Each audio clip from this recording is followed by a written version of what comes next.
Thank you for purchasing a Master Lock Select Access lockbox.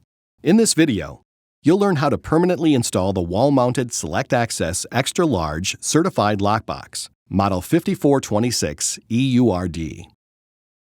To install your Select Access, you will need the following tools: a power drill, a 3mm masonry drill bit, a 5mm masonry drill bit, a small socket driver, an 8mm socket head, a small level, a scissors, and a permanent marker. Once you've gathered the appropriate tools, you're ready to begin.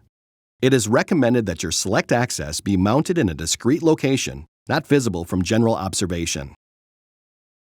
First, use scissors to cut out the mounting template supplied in the packaging.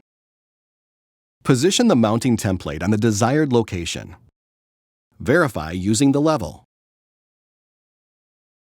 Then mark the position of the mounting holes on the surface with the permanent marker.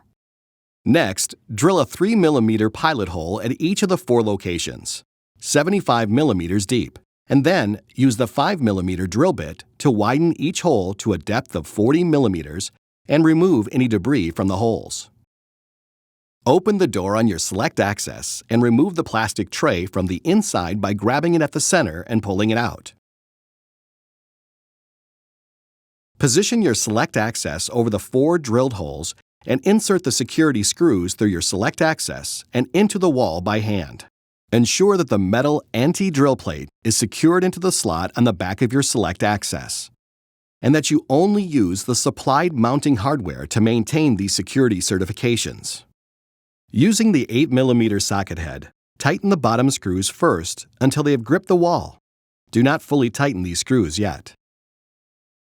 Next, tighten the top screws until there's a 3mm gap between the wall surface and the back of your Select Access.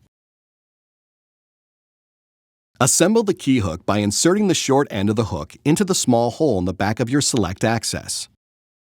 Now, continue to fully tighten the top screws, and then continue with the bottom screws, until the heads are snug against the back of your Select Access. Be careful not to over-tighten these screws. Replace the plastic tray into the storage compartment and place the code change tool behind it. Finally, close the door and rotate the knob 180 degrees anti-clockwise so the arrow points to the locked position, and close the weather cover. Your Select Access is now ready for use. For other useful tips on how to use your Master Lock Select Access lockbox, please visit masterlock.eu.